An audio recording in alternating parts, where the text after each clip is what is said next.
بسم اللہ الرحمن الرحیم۔ ڈسکور اوریجنل کے معزز ناظرین، السلام علیکم۔ اب کس نمبر 454 ملاحظہ فرمائیں۔ اپنے بارے میں کیا بتاؤں اور کیا نہ بتاؤں، یہ بڑا مشکل سا سوال ہے۔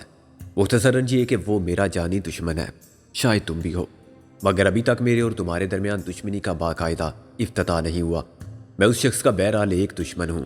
دشمن تو سب کے ہی بہت ہوتے ہیں، اس کے ہزاروں لاکھوں میں مثلاً سب قانون کے رکھوالے اور قانون کا احترام کرنے والے۔ میں ایک خطرناک دشمن ہوں جس سے وہ زیادہ ڈرتا ہے، اتنا ہی میں بھی اس سے ڈرتا ہوں۔ ہماری دشمنی کا رشتے کا ایک پہلو ذاتی بھی ہے۔ میں اسے اپنے باپ کا قاتل سمجھتا ہوں اور وہ چاہتا ہے کہ میرے باپ کے بعد مجھے بھی مار ڈالے تاکہ وہ سب کچھ جو باپ نے میرے لیے چھوڑا تھا اسے مل جائے۔ کیا وہ تمہارا بھائی ہے؟ میں کسی کتے یا سور کا یا شیطان کا بھائی کہلانا پسند کروں گا، مگر اس کا نہیں۔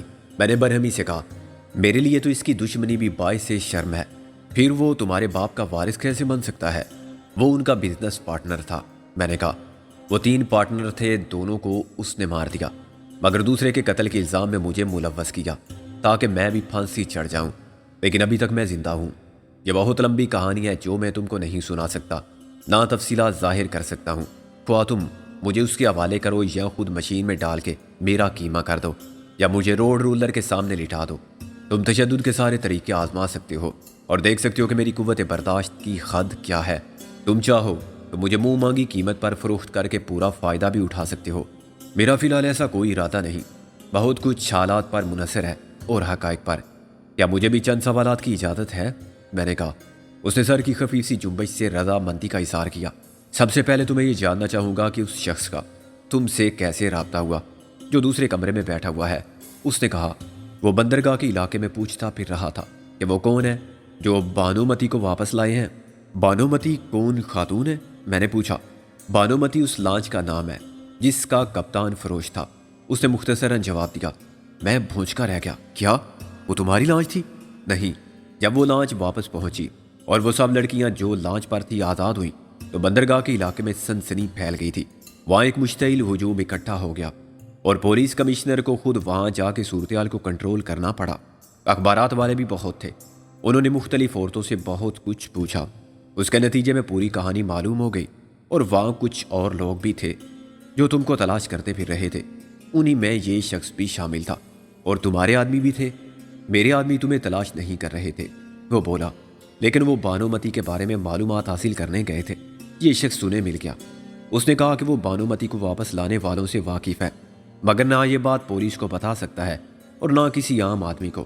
وہ کسی ذمہ دار شخص سے بات کرنے پر تیار تھا، چنانچہ میرے آدمی اس کو یہاں لے آئے۔ اس وقت تک میں اپنے آدمی تمہیں لانے کے لیے بھیج چکا تھا۔ چنانچہ میں نے اس سے پوچھا کہ وہ کون ہے اور جو لوگ اس لانچ کو واپس لائے ہیں انہیں وہ کیسے جانتا ہے؟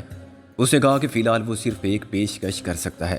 یہ پیشکش مشروط ہے، اگر بانومتی کے ذمہ دار افراد کو اس کے حوالے کر دیا جائے تو وہ نقد رقم بھی ادا کر سکتا ہے، یہاں یا باہر کسی بھی ملک کے اکاؤنٹ میں۔ ہر قسم کے کاروبار میں فائدہ پہنچا سکتا ہے، خواہ وہ ملکی سطح پر ہو یا بین الاقوامی سطح پر۔ وہ ایک بزنس مین ہے اور اس کے وسائل لامحدود ہیں۔ میری اطمینان کے لیے وہ بہت قابل اعتماد اور معتبر ریفرنس بھی دینے کو تیار ہے جو اس کے ضامن ہوں گے، لیکن جب تک وہ سب لوگ اس کے حوالے نہیں کیے جائیں گے جو اس کے کہنے کے مطابق دہشت گرد ہیں۔ ان گنت افراد کو قتل کر چکے ہیں اور ان کا تازہ ترین کارنامہ یہ ہے کہ انہوں نے کروڑوں روپے مالیت کے ایک تجارتی بحری جہاز کو سامان تجارت سمیت غرق کر دیا ہے۔ اس وقت تک بات نہیں ہوگی، تم نے اسے سامان تجارت کے بارے میں معلوم نہیں کیا، جہاز کا نام نہیں پوچھا؟ میں سب کچھ معلوم کر سکتا تھا اور یہ ناممکن تھا کہ وہ مجھے بتائے بغیر جا سکتا، وہ بولا۔ یوسی اس کا غیر حفاظتی نظام ایک فوجی ہیڈ کوارٹر کے مقابلے میں بہت زیادہ بہتر ہے۔ اول تو یہاں کوئی نہیں آ سکتا اور جو آ جائے وہ اپنی مرضی سے جا نہیں سکتا، لیکن میں نے اس سے کہا کہ اچھا تم ابھی جاؤ، بعد میں معلوم کرنا۔ میں نے خود ہی دلچسپی نہیں لی کیونکہ مجھے اس کی پیشکش اہمکانہ لگی تھی۔ اس نے تم کو فائدہ پہنچانے کی بات کی تھی۔ وہ کیا فائدہ پہنچائے گا مجھے؟ اپنے مفادات کی نگرانی میں خود کر لیتا ہوں اور مجھے کسی کی مدد کی ضرورت کبھی محسوس نہیں ہوتی۔ ہاں، اس جیسے اور بھی ہیں جو میری مدد کے طلبگار بن کے آ جاتے ہیں، وہ بولا۔ میں نے کہا، میری ذات میں تمہیں کیا دلچسپی تھی؟ تمہیں معلوم ہو جائے گا، وہ بے نیازی سے بولا۔ دلچسپی نہ ہوتی تو میں اپنے آدمی تمہیں باحفاظت یہاں لانے کے لیے کیوں بھیجتا؟ باحفاظت؟ میں نے کہا، انہوں نے کوئی کسر باقی نہیں رہنے دی تھی مجھے مارنے میں۔ لیکن تم نے ان کو مارا، ایک کو تو جان سے مار دیا۔ وہ مجھے قتل کرنا چاہتے تھے۔ اپنے دفاع میں جو کچھ میں نے کیا ٹھیک کیا۔ میں نے کہا جو کچھ انہوں نے کیا اور تم نے کیا غلط تھا، وہ ایک غلط فہمی کا نتیجہ تھا۔ وہ بولا غلط فہمی؟ یعنی وہ مجھے قتل کرنا نہیں چاہتے تھے اور میں ان کے عزائم کو سمجھنے میں غلطی کر چکا تھا؟ کیا تم اتنا بے وقوف سمجھتے ہو مجھے؟ میں نے بگڑ کر کہا جس شخص کی بے وقوفی نے یہ غلط فہمی پیدا کی تھی وہ پہلے ہی مارا جا چکا ہے۔ باقی تین اس کا حکم ماننے کے پابند تھے۔ اگر وہ بچ جاتا تو اس غلطی کی سزا مجھ سے پاتا۔ یہ ایک حقیقت ہے کہ میں نے تمہاری حفاظت کے لیے ان کو بھیجا تھا۔ مجھے اندیشہ تھا کہ تمہارے اصل دشمن پہلے نہ پہنچ جائیں۔ یہ کوئی بہت بڑا کام نہیں تھا، لیکن جسے میں نے بھیجا تھا وہ احمق ثابت ہوا۔ اس نے غلط افراد کا انتخاب کیا اور غلط طریقہ اختیار کیا۔ مجھے معلوم ہوا ہے کہ جب وہ تم سے ملے تھے تو وہ نشے میں تھے۔ میں اس کی باتیں حیرانی سے سن رہا تھا اور ابھی تک یہ فیصلہ نہیں کر پایا تھا کہ اس کی کس بات کا یقین کروں اور کس کا نہ کروں۔ میرے اصل دشمن آخر کون ہے جن کو تمہاری وجہ سے نقصان ہوا؟ وہ بولا کیا تمہاری ان سے کوئی کاروباری رقابت تھی؟ کن سے؟ جن کی لانچ تھی بانومتی۔ میرے تن بدن میں آگ بھر گئی۔ کاروباری رقابت ان سے جو پردہ فروش ہے؟ اس کا مطلب ہے تم مجھے پردہ فروش کہہ رہے ہو؟ کیا میں پردہ فروش نظر آتا ہوں تمہیں صورت سے؟ میں نے چیخ کر کہا چلاؤ مت، یہ صورت کون سی اصلی ہے تمہاری؟ وہ بولا اور اگر یہ کاروباری جھگڑا نہیں تھا تو پھر تم نے یہ حماقت کیوں کی؟ کیسی حماقت؟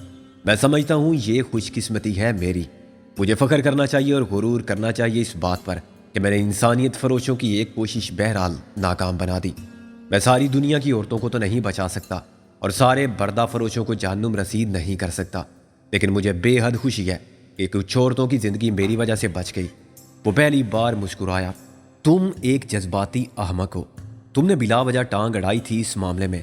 نہ تمہارے لیے کوئی فخر کی بات ہے اس میں اور نہ خوشی کی۔ تم نے کسی کی زندگی نہیں بچائی۔ وہ سب آج رات پولیس کی تحویل میں ہے۔ کل انہیں بے سہارا عورتوں کے آشرم میں بھیج دیا جائے گا، پھر تحقیقات شروع ہوں گی اور ختم ہو جائیں گی۔ ان سب کو پولیس پھر انہی کے پاس پہنچا دے گی جو انہیں ایکسپورٹ کر رہے تھے، کیونکہ اخلاقی طور پر پولیس اس کی پابند ہے۔ اخلاقی طور پر؟ میں دم بخود رہ گیا۔ ہاں، کیونکہ اپنا حصہ وہ پہلے ہی وصول کر چکے تھے۔ اب ان لڑکیوں کو دو دو چار چار کر کے الگ الگ جہازوں میں بھیجا جائے گا۔ صدمے اور احساس شکست سے میرا دل ٹوٹنے لگا۔ مگر ان کے والی وارث کیا وہ معلوم نہیں کریں گے؟ کیسے معلوم کریں گے؟ اخبارات میں ان کے نام تصویریں سب شائع ہونے کے بعد اس نے کہا تم واقعی ہی بے وقوف ہو۔ ان میں سے نصف تو اپنی مرضی سے جا رہی تھی، باقی دور دراز کے علاقوں سے لائی گئی تھی۔ اخبارات کتنے لوگ پڑھتے ہیں؟ اور بمبئی کے اخبارات کلکتہ، آسام، بہار یا ڈھاکہ کب جاتے ہیں؟ یہ خبر بمبئی تک محدود رہے گی۔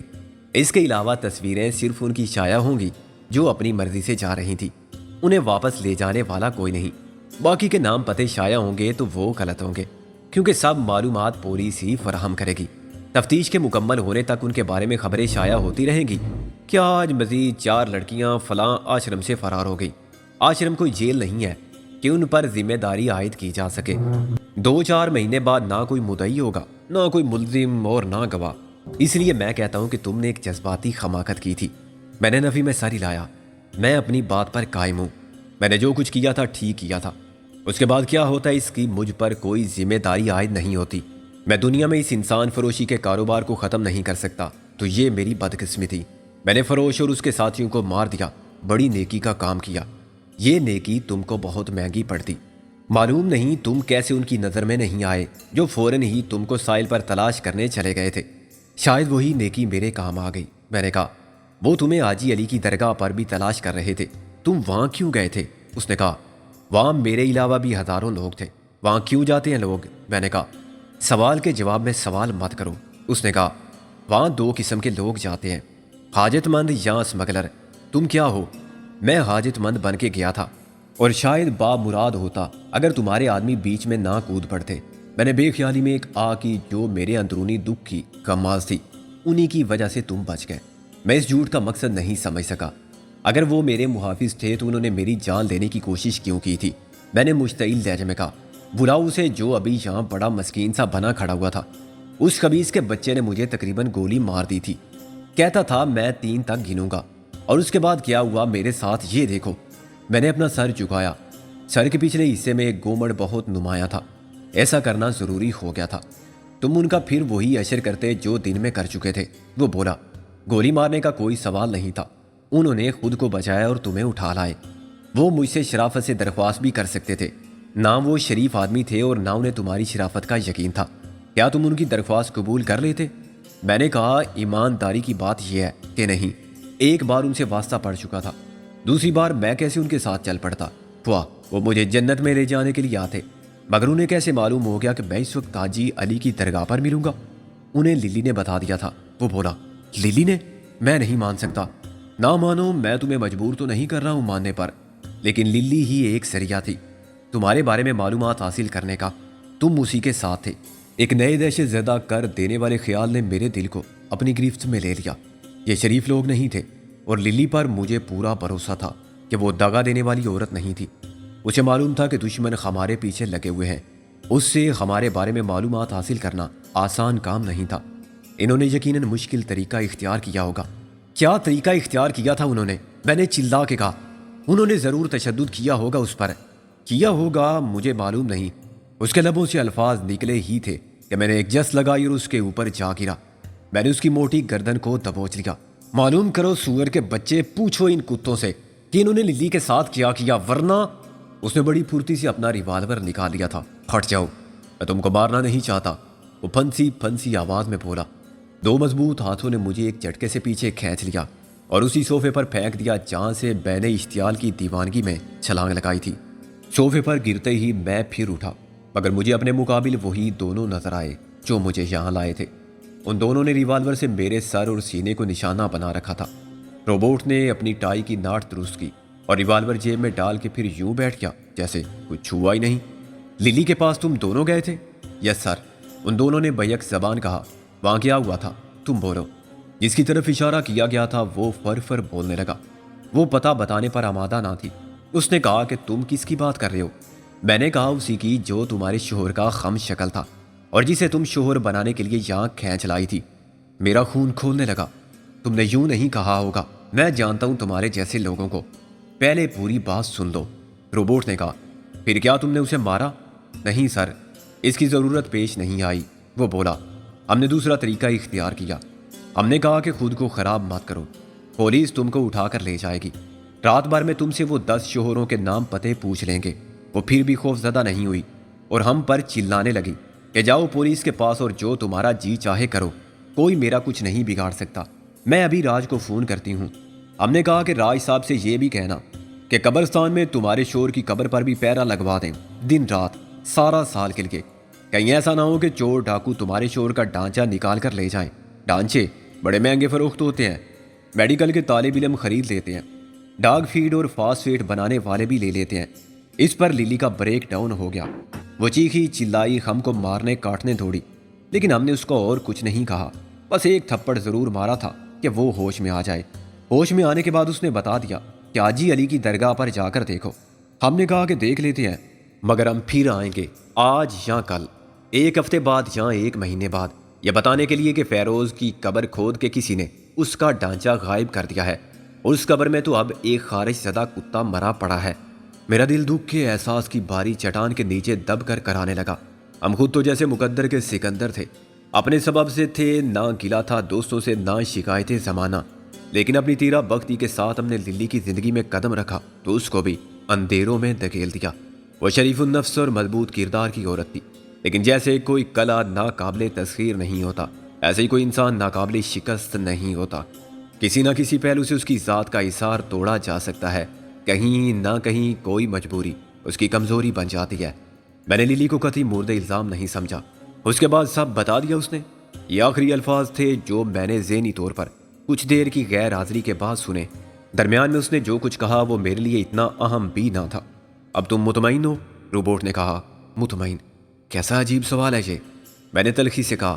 جو کچھ تم نے للی کے ساتھ کیا اس پر کیا مجھے تمہارا شکر گزار ہونا چاہیے؟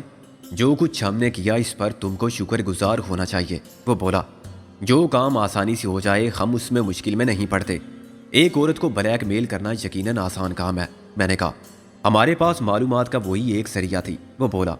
میری سمجھ میں نہیں آتا کہ میری ذات سے تم کو اتنی دلچسپی کیوں ہو گئی، میں نے کہا، کہ اس کے لیے تم نے ایک آدمی کو مروایا اور پہلی ٹیم کی ناکامی کے بعد اپنے کمانڈوز کی دوسری ٹیم میرے اغوا کی مہم پر بھیجی۔ اپنا اتنا نقصان کیا؟ نقصان اس کی بے وقوفی کے باعث ہوا جو مارا گیا۔ گاڑی بھی اس کی تھی۔ روبوٹ بولا، اگر وہ نشے میں نہ ہوتا تو خواہ مخواہ لڑنے بھڑنے سے گریز کرتا، پہلے تم کو میرا پیغام پہنچاتا اور تم انکار کرتے تو پھر زبردستی لاتا۔ مجھے معلوم ہوا ہے کہ اس نے ابتدا ہی سے غلط رویہ اختیار کیا تھا، مگر خیر وہ میرا آدمی نہیں تھا۔ ایسے کام میں کسی بھی کارکن کے سپرد کر دیتا ہوں، اور یہ کارکن سینکڑوں کی تعداد میں ہے جو کسی کے ملازم نہیں، جو پیسہ دے اس کا ہر کام کر سکتے ہیں۔ تمہاری ذات میں میری دلچسپی کا سبب ایک تو تمہاری نیک نامی ہے۔ تمہارے کارنامے کی شہرت تم سے پہلے مجھ تک پہنچ گئی تھی کہ کس طرح تم نے اپنے ایک ساتھی کی مدد سے فروش جیسے بدماش کو مار دیا اور اس کی لانچ پر قابض ہو جانے کے بعد اسے واپس ممبئی لے آئے۔ تمہارے اس ساتھی نے کچھ نہیں کیا تھا، یہ تمہارا اکیلے کا کام تھا۔ تمہارے متعلق دوسری رپورٹ مجھے شام کو ملی۔ تم نے 4 کا مقابلہ کیا اور ان پر غالب رہے۔ اس کے بعد میں نے فیصلہ کر لیا کہ مجھے ہر قیمت پر تمہاری خدمات حاصل کرنے کی کوشش ضرور کرنی چاہیے۔ اس مقصد کے لیے مجھے تم جیسے ہی کسی آدمی کی اشد ضرورت تھی، اپنا پرسنل باڈی گارڈ رکھنے کے لیے۔ وہ بولا، اپنا ذاتی محافظ بنانے کے لیے جو ہر وقت ہر جگہ میرے ساتھ رہے۔ تم اتنا غیر محفوظ سمجھتے ہو خود کو؟ میرے دشمن بہت ہیں اور خطرناک بھی ہیں۔ اس کو بھی میں اپنے دشمنوں میں شمار کرتا ہوں جو اس لانچ پانو متی کا مالک ہے۔ اب چونکہ وہ تمہارا بھی دشمن ہو گیا ہے، اس لیے تمہارا بھی فائدہ میرے ساتھ رہنے میں ہے۔ تم میری حفاظت کرو گے تو خود بھی میرے تحفظ میں رہو گے۔ میں نے کسی خاص آدمی پر ہاتھ ڈالنا آسان نہیں ہے۔ میں نے دانشمندی کا تقاضا یہ سمجھا کہ اس پیشکش کو فوراً مسترد نہ کروں۔ ممبئی میں مجھے ایک آسرا للی کا تھا، مگر اب میں لوٹ کر اس کے پاس کس منہ سے جاتا؟ میں خود بھی شرمسار ہوتا اور اسے بھی شرمسار کرتا۔ وقتی طور پر اس کارٹون نما باس کا خاص آدمی بن کے رہنے ہی میں میرا نہیں سب کا فائدہ تھا۔ محسن، غالب، نازو، گل اور رابعہ سب مجھ سے بچھڑ چکے تھے اور انہیں تلاش کرنے کے لیے میرے وسائل نہ ہونے کے برابر تھے۔ قطع نظر اس کے کہ روبوٹ کا دندہ کیا تھا، اس کے دشمن کون تھے اور اس کے ذاتی محافظ کی حیثیت سے میرے فرائض کی نوعیت کیا تھی، میرے لیے انکار کی یوں بھی گنجائش نہ تھی کہ پھر وہ مجھے دلاور کے حوالے کر دیتا جو قسمت سے مجھے تلاش کرتا ہوا یہاں تک پہنچ گیا تھا۔ اب اس کے اور میرے درمیان ایک دیوار حائل تھی۔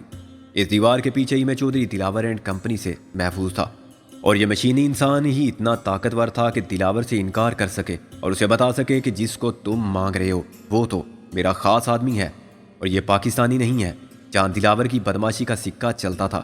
یہاں ایک سے ایک بڑا بدماش ہے جو اس کے باپ کا بھی باپ ہے، چنانچہ دادا کہلاتا ہے۔ مجھے اتنی بڑی طاقت کی پشت پناہی حاصل ہو جانے سے دلاور کے حوصلے یقیناً پست ہو جائیں گے۔ فوری طور پر وہ مجھے کوئی نقصان نہیں پہنچا سکے گا، مگر یہ مہلت میرے لیے بہت کارآمد ہوگی۔ یہ سب سوچ کر میں نے کہا، ابھی تک مجھے نہ تمہارے نام کا پتہ ہے اور نہ کام کا۔ مجھے نہیں معلوم کہ اپنی جان پر کھیل کر تمہاری جان بچانے کا صلہ کیا ہوگا، یہ سب تمہیں بتا دیا جائے گا۔ اس کے علاوہ ابھی تک مجھے ایک سبب معلوم ہوا ہے، یعنی تم میری بہادری سے متاثر ہوئے ہو۔ دوسرا سبب کیا ہے؟ دوسرا سبب بھی تمہاری سمجھ میں آ جائے گا۔ میں نے کہا، کیا تم نے میرے بارے میں اپنا اطمینان کر لیا ہے؟ ہاں، تم یہاں نئے ہو۔ تم جیسا کوئی شخص پہلے سے ممبئی میں ہوتا تو یہ ناممکن تھا کہ مجھے معلوم نہ ہوتا۔ تمہارے بارے میں کوئی بھی کچھ نہیں جانتا۔ میری مراد اپنی لائن کے لوگوں سے ہے۔ اس نے کہا، میرا ایک ساتھی بھی تھا جو ساحل پر تنہا رہ گیا تھا، وہ میرے ساتھ رہے گا۔ میں نے کہا، نو پرابلم، اسے تلاش کر لیا جائے گا۔ ایسی صورت میں نے سوچ کر کہا، میرے لیے انکار کی کوئی وجہ باقی نہیں رہی، تم اس شخص کو جواب دے دو۔ اس نے دائیں ہاتھ کی جانب رکھے ہوئے ٹیلی فون کا ریسیور اٹھا کے ایک بٹن دبایا اور کہا، اسے کہو کہ جائے اور اس مسئلے پر بات کو ختم سمجھے۔ ہاں، اس کا پتہ لے لو اور اس کو سمجھا دو کہ وہ خود رابطہ قائم کرنے کی غلطی نہ کرے۔ پھر اس نے ریسیور رکھ دیا۔ اگر اسے تمہارا نام پتہ معلوم ہے تو وہ پھر آئے گا۔ میں نے کہا، وہ اتنی آسانی سے پیچھا چھوڑنے والا آدمی نہیں ہے۔ آ کے کیا کرے گا؟ اسے ایک فرلانگ دور گیٹ پر روک لیا جائے گا۔ اسے تو میرا نام تک معلوم نہیں، وہ کیا بتائے گا کس سے ملنا چاہتا ہے؟ اور میں آج یہاں ہوں، مگر ضروری نہیں کہ کل بھی یہاں ملوں۔ میں اپنے 1 درجن ٹھکانوں میں سے کسی بھی ٹھکانے پر ہو سکتا ہوں، اور میں عام طریقے سے باہر نہیں نکلتا کہ کوئی میری گاڑی کے پیچھے لگ جائے۔ یہ ہو سکتا ہے کہ میں رات کے 2 بجے ہیلی کاپٹر سے نکل جاؤں یا صبح 4 بجے ٹیکسی منگوا لوں۔ ہر جگہ میرے اپنے خفیہ راستے ہیں۔ ایسا کام کرتے ہو تم کہ تمہیں اتنے سخت حفاظتی انتظامات اور ایسے خفیہ مقامات کی ضرورت پڑتی ہے؟ میں نے کہا، میں اپنے کاروباری راز کسی پر ظاہر نہیں کرتا۔ تم میرے ساتھ رہو گے، عقل سے کام لو گے اور آنکھیں کھلی رکھو گے تو خود ہی سمجھ لو گے، مگر یہ خیال رکھنا کہ تمہارے لب بند رہیں۔ تم کو صرف باڈی گارڈ کے فرائض سر انجام دینے ہیں۔ میں کیا کرتا ہوں، کیوں کرتا ہوں، اس بارے میں نہ تم کسی سے پوچھو گے نہ کہو گے۔ اپنا برا بھلا میں خوب سمجھتا ہوں، اس لیے اپنے فیصلے خود ہی کرتا ہوں۔ تم کبھی مجھے کوئی مشورہ نہیں دو گے، معاوضہ کچھ نہیں، تمہاری ہر ضرورت پوری ہوگی، تم جو مانگو گے مل جائے گا۔ ڈیوٹی کا ٹائم بھی کوئی نہیں، جب تم کو بلایا جائے گا تم آؤ گے، ورنہ جو چاہو کرو، جہاں چاہو جاؤ، میری طرف سے کوئی پابندی نہیں، رسک تمہارا اپنا۔ اب تم جاؤ۔ اس نے گھڑی کی طرف دیکھتے ہوئے کہا، رات کے 11 بجے ہیں، کھانا کھاؤ اور آرام کرو۔ اس نے پھر چٹکی بجائی اور ایک دم پردے کے پیچھے سے وہی پری نکل آئی جو اس سے پہلے چائے لے کر آئی تھی۔ آپ میرے ساتھ آئیں سر، اس نے چہرے پر سے بال ہٹا کے کہا۔ میں اٹھ کھڑا ہوا۔ کم سے کم اپنا نام تو بتا دے مجھے۔ تمہارے لیے میرا نام سکندر ہوگا، وہ بولا، اور اس سے پہلے کہ میں اتنے بڑے شاخ سے سنبھلتا وہ پردے کے پیچھے غائب ہو گیا۔ اس کی آواز کی بازگشت میرے کانوں سے ٹکراتی رہی۔ سکندر، سکندر، تمہارے لیے میرا نام ہے سکندر۔ مشینی انسان، روبوٹ، خبیث، سب جانتا تھا اور مجھے بے وقوف بنا رہا تھا۔ ٹھیک ہی سوچا تھا میں نے کہ دلاور نے اسے ہر بات بتا دی ہوگی۔ اپنے کمرے میں پہنچ کے بھی میں اس احساس سے نجات نہ پا سکا کہ میں کسی بہت بڑے چکر میں پڑ گیا ہوں۔ جھوٹ، فریب، یاری و مکاری کی اس دنیا میں ہر قدم پر نئے شکاری نیا جال لیے بیٹھے ہیں۔ ان کے چہروں سے ان کے عزائم ظاہر نہیں ہوتے کیونکہ وہ اداکاری کے فن میں طاق ہیں۔ اصل جذبات کو چھپا سکتے ہیں، مصنوعی شخصیت اختیار کر سکتے ہیں۔ ان کے درمیان قدر مشترک نہ مذہب ہے، نہ اخلاق، نہ ان کی قومیت، نہ انسانیت۔ قدر مشترک صرف پیسہ ہے، جس کے اصول کی خاطر وہ صرف ایک نقطے پر متفق ہیں کہ یہی اصل طاقت ہے جو کبھی ناجائز نہیں ہوتا۔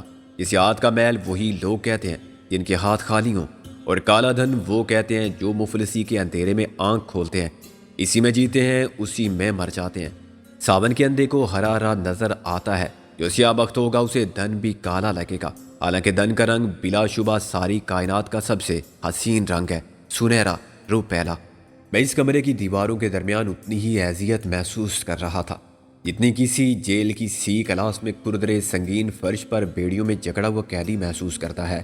حالانکہ اس شاہانہ انداز آرائش رکھنے والے بیڈ روم میں عیش و عشرت کی تمام سہولتیں موجود تھیں۔ میں تقدیر کے اس انوکھے مذاق پر بیک وقت ہنسنا اور رونا چاہتا تھا۔ میرے ذہن میں بہت سے اگر تھے جو سانپوں کی طرح پھنکارتے تھے۔ اگر میں نے لائف بوٹ سے لانچ پر پہنچنے کے بعد عقل سے کام لیا ہوتا، اگر میں جذباتی ہو کے اپنے مقصد کو فراموش نہ کرتا، وقت کے تقاضوں کو قبول کرتے ہوئے تھوڑی سی بے حسی، تھوڑی سی خود غرضی اور تھوڑی سی شرمندگی کو قبول کر لیتا، یہ سمجھ لیتا کہ مجھے اپنی آنکھیں بند رکھتے ہوئے اس راستے سے بھٹکنا نہیں ہے جو منزل کا راستہ ہے، وہ میرے دائیں بائیں آگے پیچھے کچھ بھی ہو جائے۔ اگر میں بانومتی کے سامان تجارت کو جاننے کی کوشش ہی نہ کرتا، اگر مجھے معلوم ہو گیا ہوتا کہ یہ بردہ فروشوں کا گروہ ہے تو میں ان کے خلاف اعلان جنگ نہ کرتا، حالانکہ یہ ناممکن سی بات تھی۔ فروش مجھے کسی بی بیری جہاز کے سپرد کر دیتا اور میں خاموشی سے بمبئی پہنچ جاتا۔ پیڈو نے شاید دلاور کو مطلع کر دیا تھا کہ ہم جہاز کو تباہ کر کے بمبئی پہنچنے والے ہیں، چنانچہ دلاور پہلے سے ہمارے استقبال کے لیے موجود تھا۔ اگر ہم خاموشی سے پہنچتے تو وہ ہمیں تلاش کرتا رہ جاتا، مگر اتنی بڑی بمبئی کی آبادی میں ہمارا سراغ نہ لگا پاتا۔ لیکن ہم تو پہنچے ہی پوری ہنگامہ آرائی کے بعد، یوں کہ بندرگاہ کے علاقے میں شور مچ گیا۔ اگر اس کے بعد بھی ہم روپوش ہو جاتے اور للی کے ساتھ نہ ہوتے تو میں کوئی کیسے تلاش کرتا۔ للی ہی ایک ذریعہ بن گئی اور اس بدماش نے بڑی آسانی سے میرا سراغ لگا لیا، جس نے مجھے اپنا باڈی گارڈ مقرر کیا تھا، اور دلاور سیدھا اس کے پاس آ گیا۔ یہ سب جھوٹ تھا، کوئی ایسا ڈرامہ تھا جسے میں سمجھنے سے قاصر تھا۔ میری بہادری سے متاثر ہونے والی بات فقط زیب داستان کے لیے تھی۔ وہ مجھ سے کچھ اور کام لے گا، جہاں وہ دلاور سے میرا سودا کرے گا۔ ان کے درمیان کوئی معاہدہ ہو رہا تھا یا کوئی خطرناک قسم کا گٹھ جوڑ ہونے والا تھا۔ دونوں ایک ہی جیسے لوگ تھے، ان کے کاروبار کے اصول مقاصد ایک تھے، ان کے درمیان اشتراک ممکن تھا۔ روبوٹ مجھے بلیک میل کرنا چاہتا ہے یا میرے بدلے میں دلاور سے زیادہ وصول کرنے کی فکر میں ہے۔ بہر صورت میں اس قصرے عالی شان میں قید تھا اور اپنی مرضی سے کچھ نہیں کر سکتا تھا۔ روبوٹ نے مجھے اپنے بارے میں کچھ نہیں بتایا تھا، لیکن مجھے جھوٹ کے جال میں آسیر کر لیا تھا، اس طرح کہ مجھے آسیری کا احساس بھی نہ ہو۔ اب حقیقی صورتحال یہ تھی کہ میں محسن اور غالب سے بچھڑ چکا تھا۔ رابعہ کا تصور کر سکتا تھا، وہ میرے اتنے قریب آ چکی تھی کہ میں اس کی آواز سن سکتا تھا، اور پھر میں خود کو کسی کو کچھ بتائے بغیر غائب ہو گیا۔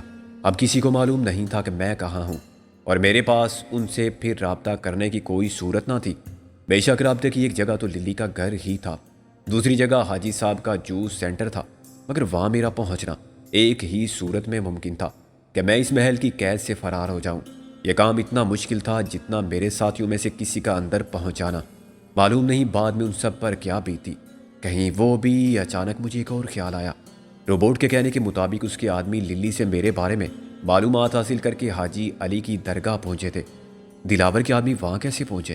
للی نے تو زیادہ سے زیادہ میرے اور غالب کے بارے میں بتایا ہوگا، وہ محسن، ناز اور گل سے تو واقف ہی نہیں تھے، لیکن دلاور کے آدمی گل کے سوا سب کو پہچانتے ہوں گے۔ پھر کیا انہوں نے باقی لوگوں کو چھوڑ دیا ہوگا؟ گل تو شاید محفوظ رہی ہوگی کیونکہ وہ ساحل پر موجود نہ تھی۔ باقی سب پر کیا بیتی جو مجھے گرفتار نہ کر سکے تھے؟ کیا وہ ناکام لوٹ گئے ہوں گے؟ نہیں، انہوں نے تلاش جاری رکھی ہوگی، اور اس وقت جب کہ زائرین بھی بہت کم رہ گئے تھے۔ رابعہ کے ساتھ محسن اور غالب کے ساتھ نازو انہیں ضرور مل گئے ہوں گے۔ پھر کیا ہوا؟ کیا ان کے درمیان مقابلہ ہوا؟ بلا مقابلہ ہتھیار ڈالنے والے تو وہ لوگ بھی نہیں تھے۔ اب جس سوال کا میرے پاس کوئی جواب نہ تھا وہ ایک ہی تھا کہ دلاور کے آدمی میری تلاش میں وہاں کیسے پہنچ گئے؟ کیا انہوں نے بھی للی ہی سے سب کچھ معلوم کیا ہوگا؟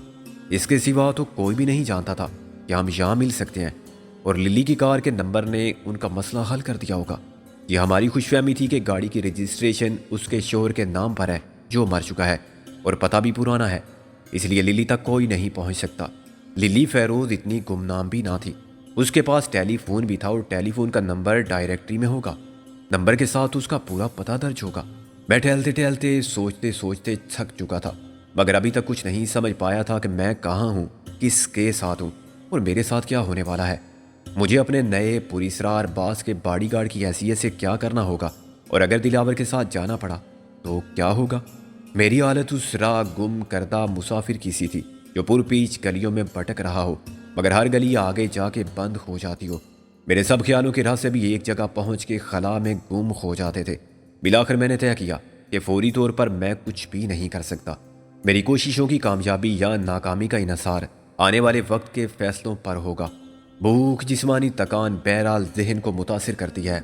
نہا دھو کر پیٹ بھرنے، سکون سے رات بھر سونے کے بعد صبح یقیناً میری قوت فیصلہ بہتر ہوگی، اور میں جسمانی طور پر بھی حالات کا مقابلہ کرنے کے قابل ہو جاؤں گا۔ یہی سوچ کر میں نے باتھ روم کا رخ کیا۔ ایسے باتھ روم میں نے فلموں میں دیکھے تھے۔ بادشاہوں کے محلات تو اب تاریخی عمارات بن چکے تھے، مگر جدید دنیا کے دولت مندوں کی شان و شوکت کے افسانے عام تھے۔ یہ بھی ایک ایسا ہی باتھ روم تھا جس کی تزئین و آرائش پر بلا مبالغہ لاکھوں روپیہ صرف کیا گیا تھا۔ اس وقت مجھے خاصی خفت اٹھانی پڑی جب میں نے ایک سوئچ دبانے کا تجربہ کیا۔ سوئچ پر مددگار لکھا ہوا تھا۔ چند سیکنڈ بعد وہی لڑکی اندر آ گئی جو مجھے اس خواب گاہ تک لائی تھی، اور اس نے بڑی دل نشیں مسکراہٹ کے ساتھ سچ مچ غسل میں میری مدد کا ارادہ ظاہر کیا تو میں گھبرا گیا۔ اپنی اماں کے ہاتھوں کے سوا جنہوں نے مجھے 9-10 سال کی عمر تک نہلایا تھا، آج تک میں نے اپنے ہاتھوں سے خود ہی غسل کیا تھا۔ کیا بات ہے، اندر گھسی چلی آ رہی ہو؟ میں نے خفگی کا اظہار کرنے کی کوشش کی۔ عجیب بے شرم لڑکی ہو، دیکھتی نہیں کہ میں نہا رہا ہوں؟ لیکن آپ ہی نے تو مجھے طلب کیا تھا سر۔ وہ میری گھبراہٹ سے لطف اندوز ہوتے ہوئے بولی، آپ کی مدد کرنا میرے فرائض میں شامل ہے۔